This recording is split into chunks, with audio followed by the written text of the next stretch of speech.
유명한 심리학자 메슬로우가 자기 자신을 귀신이라고 생각하는 한 환자 이야기를 한 적이 있습니다.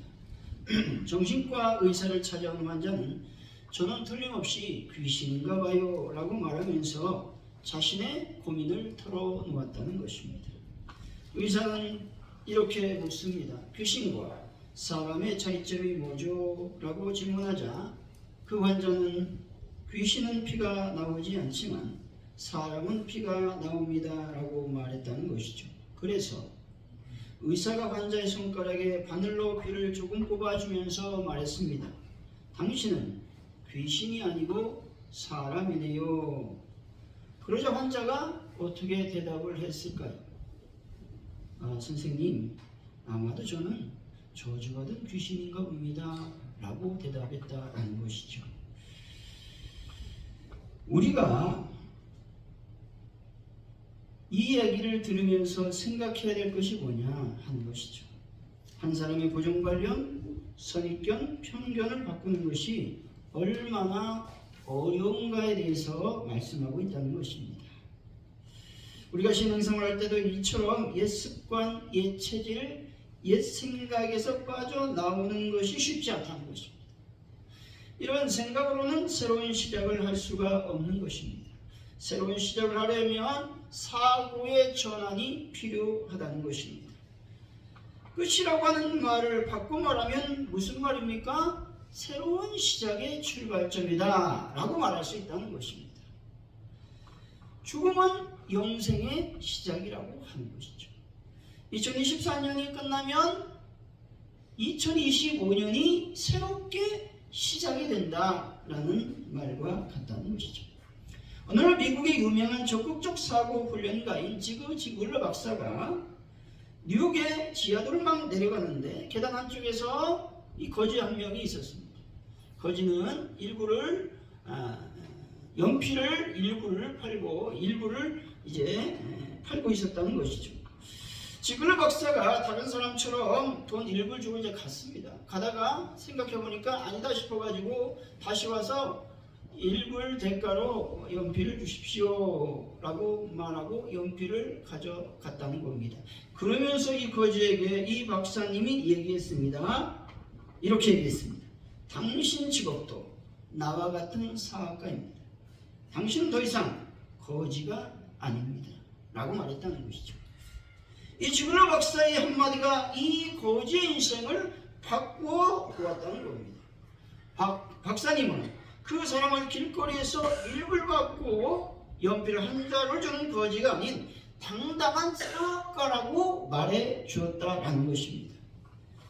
박사님의 말 한마디는 그 사람의 마음속에 큰 변화를 일으켰고 그 거지에게 새롭게 시작할 수 있는 용기를 주었다는 것입니다.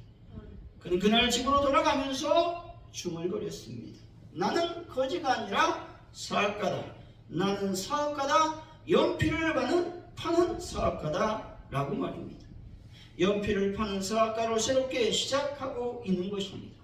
적어도 우리가 추론해 볼 수 있는 것은 이 거지는 거지의 인생을 살지 않았을 것이다 라는 것입니다.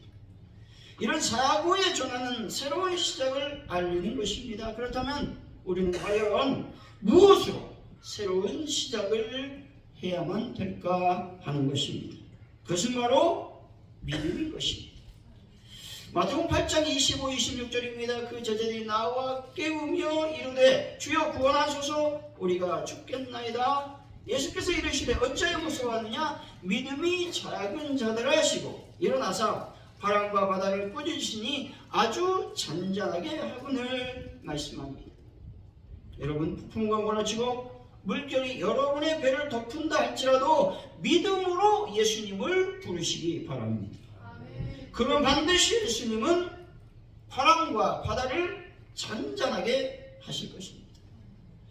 예수님께 여러분의 믿음을 보여주시기를 바랍니다. 미국의 16대 대통령 아브라함 링컨이 대통령 취임식에서 이렇게 연설했습니다. 제가 한번 한 기억이 나는데 여러분도 어떨지 모르겠습니다.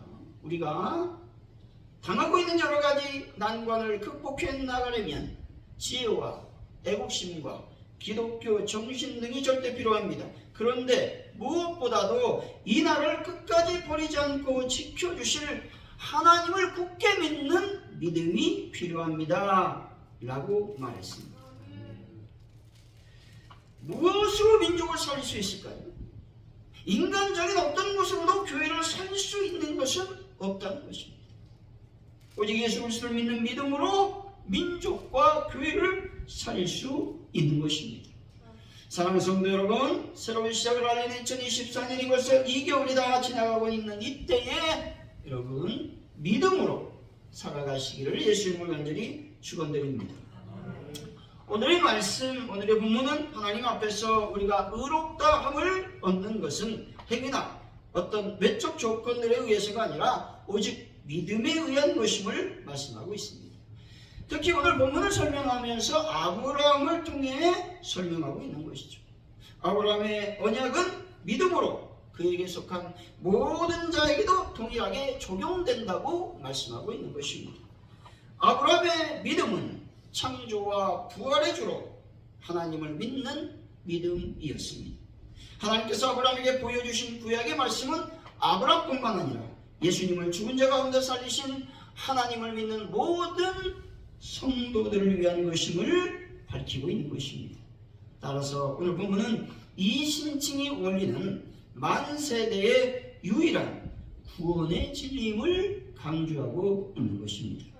오늘 말씀을 통해서 새로운 시작이라고 하는 제목으로 믿음으로 새로운 시작을 해야만 되는데 그 믿음은 과연 어떤 것들이 있는지 어떤 것인지 하나님의 은혜를 나누도록 하겠습니다. 첫째, 믿음은 현실을 초월한다라는 것입니다. 13절이죠. 한번 읽어봅니다. 시작.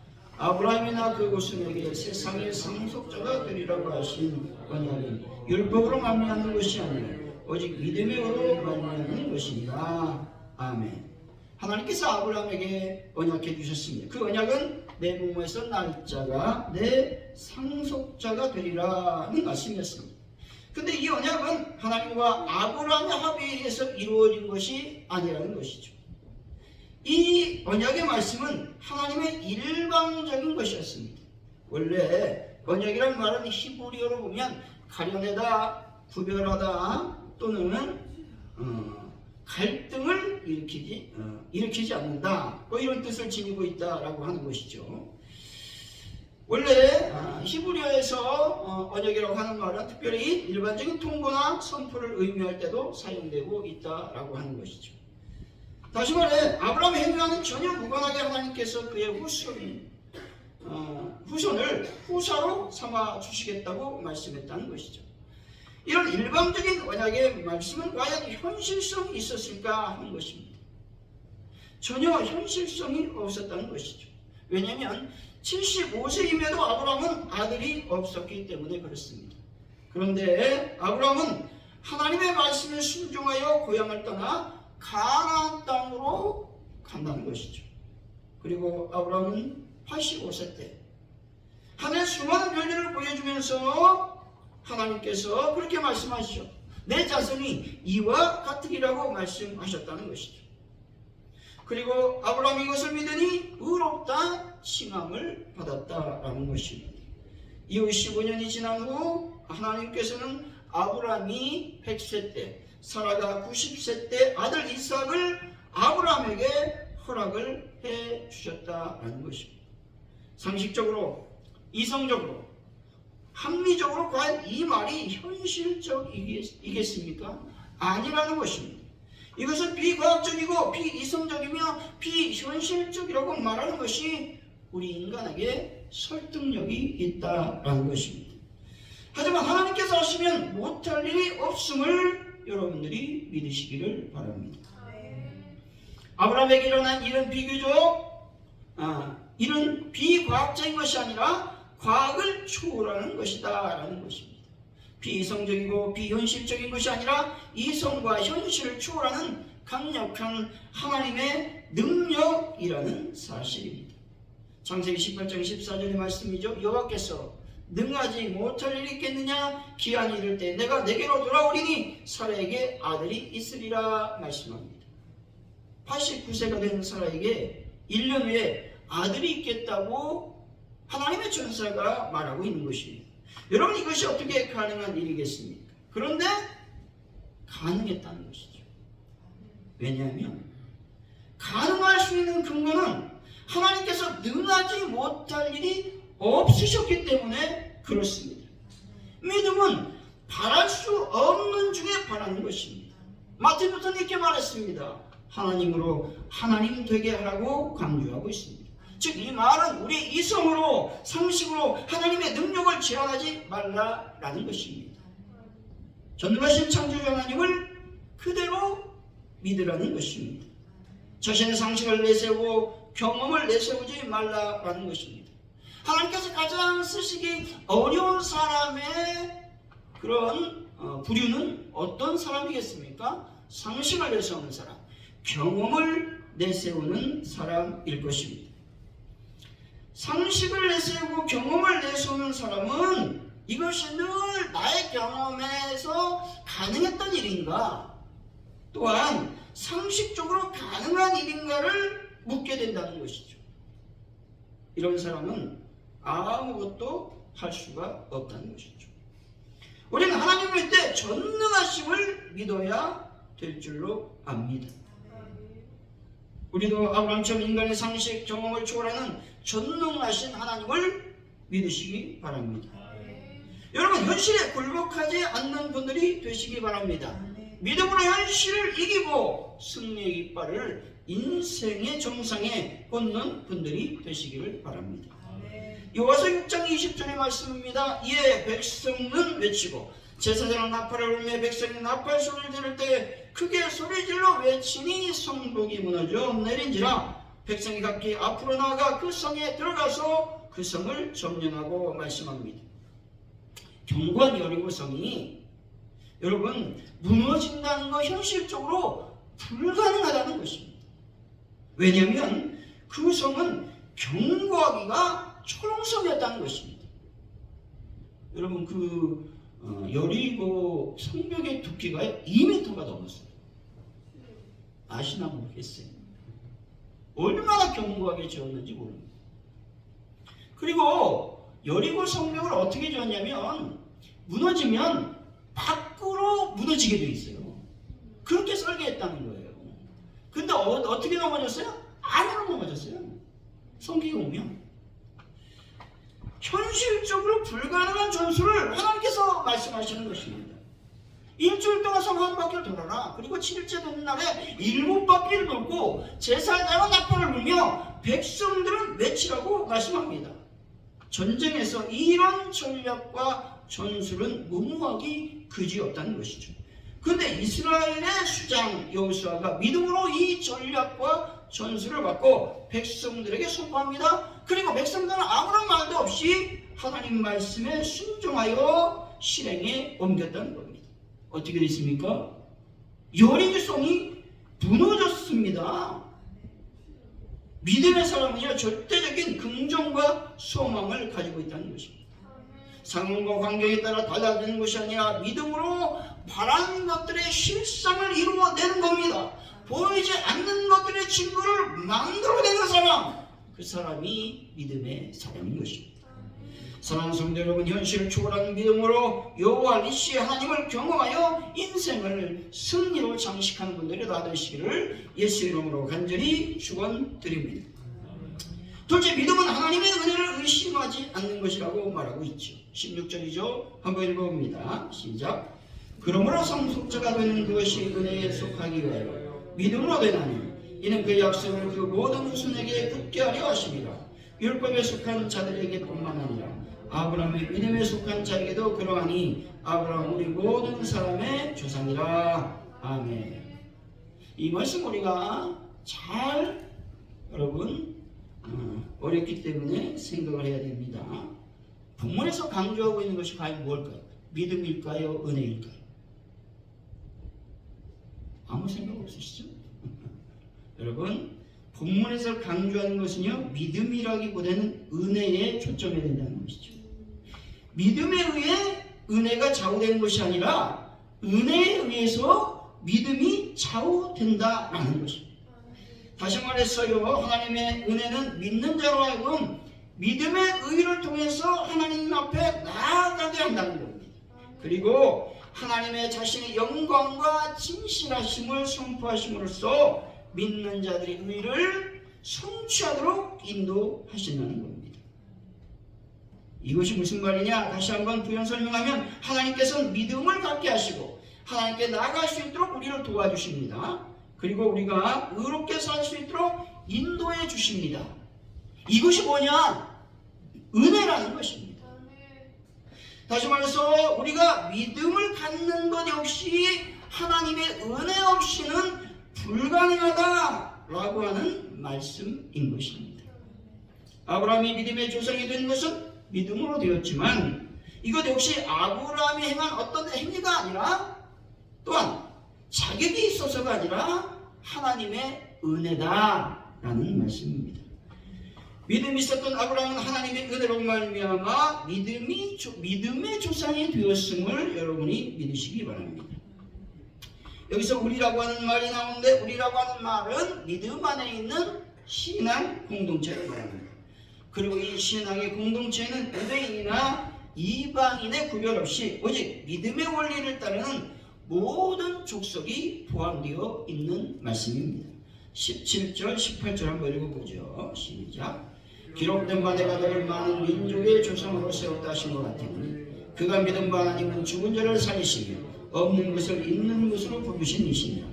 아브라함이 바랄 수 없는 중에 바라고 믿었으니 이는 내 후손이 이가 되리라 하신 말씀대로 많은 민족의 조상이 되게 하려 하심이라. 아멘. 16절에서는 모든 민족의 조상이라고 말하고 있죠. 17절에서는 민족의 조상이라고 말하고 있으며 18절에서는 많은 민족의 조상이라고 말하고 있습니다. 이 세 구절에서 공통점은 아브라함이 어떻게 되었다는 거예요? 모든 민족의 조상이 되었다라는 것입니다. 민족의 조상이라고 하는 말은 그 전에는 믿는 사람이 없었다는 말입니다. 여러분이 믿음의 조상이 되시기를 바랍니다. 아브라함이 하나님께 가졌던 생각은 과연 무엇이냐? 17절에서 보면 아브라함은 하나님은 없는 것도 있는 것 같이 부르시는 하나님으로 생각하고 믿었다는 것이죠. 다시 말해 아브라함은 하나님께서 부활과 창조의 능력을 지니신 전능자이심을 분명히 알고 있었다는 것입니다. 그렇다면 아브라함이 지혜와 지식이 풍부해서 하나님을 알고 있었을까 하는 것입니다. 아니라는 것이죠. 아브라함은 하나님을 부활과 창조의 하나님, 전능하신 하나님으로 믿고 알았다는 것이죠. 즉 하나님을 믿는 것이 아니라 알고 믿는 것이 아니라 믿으니 하나님을 알게 되었다라는 말입니다. 여러분 과연 하나님을 어떤 하나님으로 믿고 계십니까? 세상을 창조하시고 베드로의 장모를 치료하시는 전능하신 하나님으로 하나님을 믿으시기를 바랍니다. 하나님께서 반드시 은혜를 베풀어 주신다는 믿음을 갖고 그 은혜를 의심하지 않으니 믿음의 조상이 되는 것입니다. 여러분의 믿음대로 된다라는 것이죠. 내가 믿는 대로 역사하시는 하나님이심을 여러분이 믿으시기 바랍니다. 하나님은 죽은 자를 살리시며 없는 것도 있는 것처럼 부르시는 하나님이십니다. 그리고 부활과 창조의 하나님이시고 전능하신 하나님을 믿었던 아브라함의 믿음을 여러분이 소유하시기 바랍니다. 여러분 믿음대로 역사하신다고는 하나님의 은혜를 의심하지 마시기 바랍니다. 고린도후서 9장 8절의 말씀입니다. 하나님 능히 모든 은혜를 너에게 넘치게 하시는 이는 너희로 모든 일에 항상 모든 것이 넉넉하여 모든 착한 일을 넘치게 하려 하심이라 말씀합니다. 우리 인생이 우리 마음먹은 대로 흘러가지 않는다는 것입니다. 때로는 어려움이 있습니다. 때로는 고난이 닥칩니다. 때로는 질병이 찾아옵니다. 그래서 고통 중에 신음할 때가 있다는 것이죠. 또한 앞이 캄캄하여 전진할 수 없는 상황으로 몰릴 때도 있다는 것입니다. 하지만 그럼에도 불구하고 하나님께서 여러분의 삶 가운데 은혜가 넘치게 하심을 믿으시기 바랍니다. 모든 일에 넉넉하게 필요한 것들을 채워주심의 은혜를 의심하지 않는 분들이 되시기 바랍니다. 사랑하는 성도 여러분, 하나님의 은혜로 반드시 임하신다고 하는, 은혜가 반드시 임하신다고 하는 믿음을 갖고 하나님의 은혜를 경험하는 분들이 다 되시기를 예수 이름으로 간절히 축원드립니다. 셋째, 믿음은 과연 무엇이냐? 믿음은 언약의 말씀을 믿는 겁니다. 다른 것을 믿는 게 아니라는 거예요. 말씀을 믿는 것이 믿음이라는 겁니다. 21절이죠. 한번 읽어봅니다. 시작. 약속하신 것을 또한 능히 이루실 줄을 확신하였으니. 아멘. 여기서 약속하신 그것이라고 하는 말은 하나님의 언약의 말씀을 말합니다. 이 언약의 말씀은 17절에서 많은 민족의 조상이 되리라고 하는 그 말씀이고 18절에서는 내 후손이 이같으리라고 하는 말씀이라는 것이죠. 이 약속은 아브라함의 소망도 아니었고 확신도 아니었고 다만 하나님의 능력과 신실하심 때문에 이루어진 언약의 말씀이었습니다. 왜 하나님께서 이렇게 하나님의 능력과 신실하심을 아브라함에게 보여주시는 걸까요? 그것은 바로 아브라함이 하나님의 영광을 드러내게 하기 위한 것이라 말하고 있는 것입니다. 20절이죠. 한번 읽어보겠습니다. 시작. 믿음이 없어 하나님의 약속을 의심하지 않고 믿음으로 경과하여서 하나님께 영광을 돌리며 말씀합니다. 의심하지 않았다라는 말에서 의심하다라는 말은 무슨 말을 얘기합니까? 마음의 갈등을 일으키다라는 말입니다. 따라서 의심하지 않는다는 말은 소망에 근거하여 믿음으로 살았기 때문에 갈등할 수가 없었다라는 말씀이라는 것이죠. 의심이 일어나면 갈등이 생깁니다. 주일인데 교회를 가야 될까 말이에요. 갈등한다는 것이죠. 아브라함은 의심하지 않았습니다. 아브라함은 하나님께서 말씀하신 언약의 말씀을 의심하지 않았습니다. 아브라함이 의심하지 않고 믿음이 견고해져서 믿음으로 하나님의 약속을 강하게 붙들었다는 것이죠. 그런데 문제는 뭐냐? 보이면 붙들고 믿는데 그렇게 어렵지 않다는 겁니다. 안 보인다. 하나님은 수없이 반복된 하나님의 약속을 계속 말씀합니다. 그러나 눈에 보이지 않았다는 것입니다. 그런데도 불구하고 아브라함은 하나님의 기록된 약속의 말씀을 믿었다는 것이죠. 약속도 없고 소망도 없는데 혼자 좋아서 기대하고 꿈을 꾸다 곤두박질하기 때문에 우리 믿음이 실패한다는 것이죠. 성경에는 하나님의 약속들이 무수히 섬세하게 기록되어 있다는 것이죠. 너는 마음에 근심하지 말라. 또 나를 믿으니 또 나를 믿으라 말씀하고 너희는 세상에서 관련을 하거나 담대하라. 내가 세상을 이겼다고 말씀하고 있습니다. 내가 너를 어떻게 한다? 세상 끝날까지 너와 함께 있을 것이다 말씀하고 있죠. 예수를 믿으면 구원받는다는 것을 믿어야 하는 것이죠.